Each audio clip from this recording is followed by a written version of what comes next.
Pak. Waalaikumsalam. Maaf mengganggu waktunya Pak. Ya, tidak apa-apa. Apa itu? Di sini saya ingin mewawancari Bapak untuk tugas kuliah saya. Apakah bisa Pak? Oh, bisa.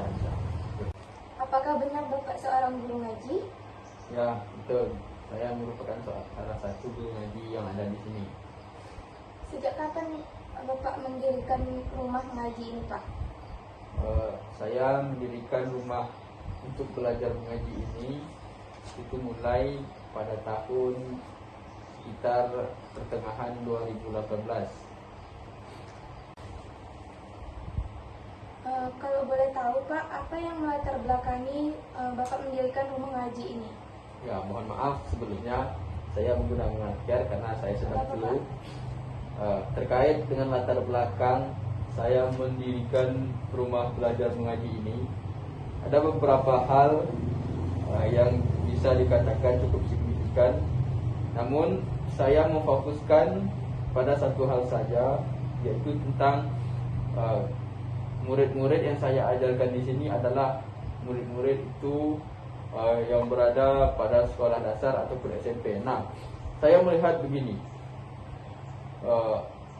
Para siswa-siswa itu tentu saja pada jam sekolah formalnya itu mendapat sentuhan untuk belajar Al-Quran itu sangat sedikit.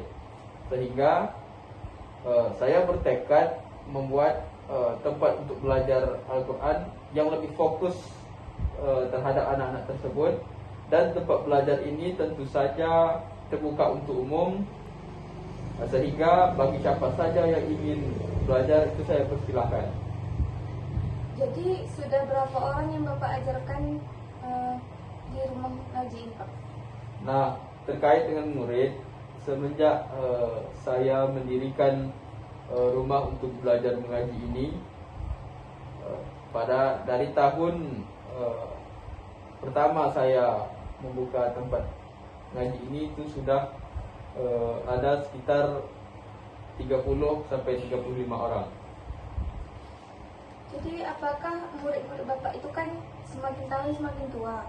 Jadi apakah murid-murid itu tetap mengaji atau memang kalau sudah dewasa ada yang berhenti atau apa itu Pak? Nah, terkait dengan hal tersebut, itu merupakan tantangan yang sedang saya hadapi pada sekarang ini.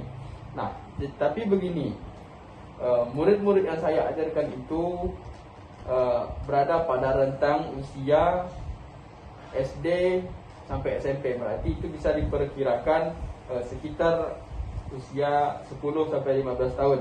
Nah, pada usia yang sebelia itu, kalau murid-murid itu ingin berhenti, tentu saja orang tua mereka tidak akan mengizinkan murid itu berhenti. Karena apa? Karena usia mereka itu masih dikatakan anak-anak, sehingga mereka masih sangat butuh untuk belajar Al-Quran tersebut. Baiklah Pak. Kalau terkait orang sekitar, bagaimana tanggapan misalnya masyarakat sekitar rumah belajar mengaji ini terhadap Bapak sebagai guru ngaji? Ya, persepsi masyarakat tentu saja ada yang bermacam-macam.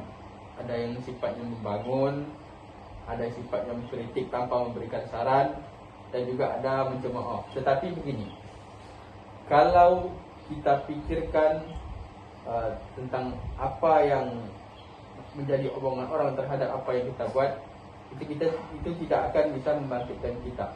Nah, persepsi itu muncul pada tahun pertama itu ada yang berbicara tentang belajar mengaji di situ membuang waktu-waktu saja. Tetapi perkataan-perkataan seperti itu bisa saya bantahkan dengan sendirinya setelah sekian lama murid-murid itu belajar di tempat saya. Nah, dari sekian lama murid itu belajar di tempat saya, tentu saja akan membawa sedikit kemahiran dalam Al-Quran.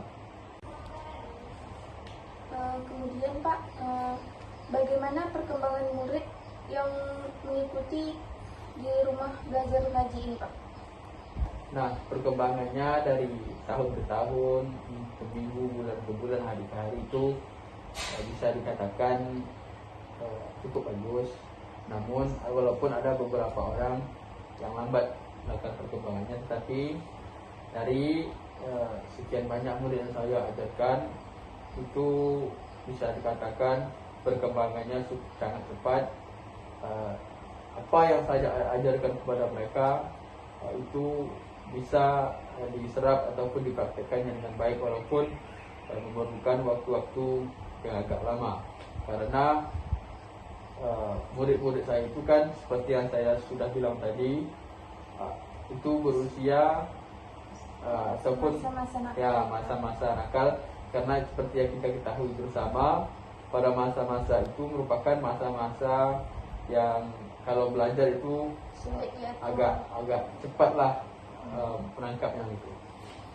Kemudian Pak, bagaimana strategi Bapak terhadap menghadapi murid-murid Bapak yang sekian banyak itu? Oke. Terkait dengan strategi, begini, saya melakukan beberapa pendekatan.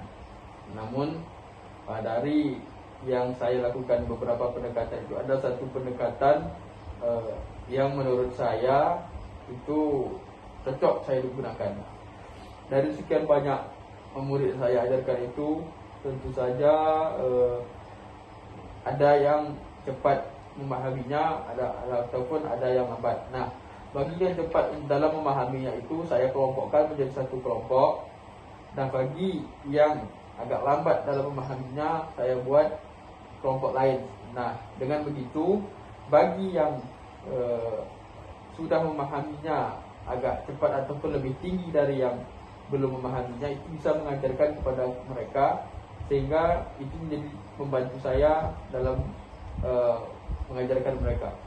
Jadi di rumah ngaji ini apakah Bapak sendiri yang jadi gurunya, yang mengajarnya, atau ada anak-anak murid Bapak yang Bapak percaya untuk mengajar yang kan dari sekian banyak murid Bapak itu?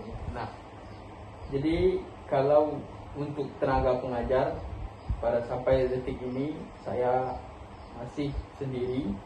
Tetapi seperti yang saya bilang tadi, itulah pada saat proses belajarnya saya akan membuat kelompok yang mana yang sudah agak jauh pemahamannya itu akan mengajarkan kepada yang di bawah pemahamannya dari mereka itu, sehingga guru itu tidak terfokus kepada saya saja. Jadi waktu Bapak mengajar itu apakah siang atau malam? Nah, kalau waktu saya mengajarkan itu selepas maghrib sampai dengan selesai. Biasanya selesai ini berapa Pak? Tergantung dari keramaian anak yang datang. Karena kan saya tidak menetapkan jadwal hari ini, tapi setiap malam saya akan mengajarkannya. Kalau seperti biasanya itu hampir setengah 9 ataupun jam 8 itu sudah selesai. Baiklah Pak, saya kira itu saja yang dapat saya tanyakan untuk tugas kuliah saya ini. Mohon maaf apabila ada kata-kata saya yang kurang berkenan Pak. Baiklah, saya pamit undur diri Pak. Oke, terima kasih. Ya.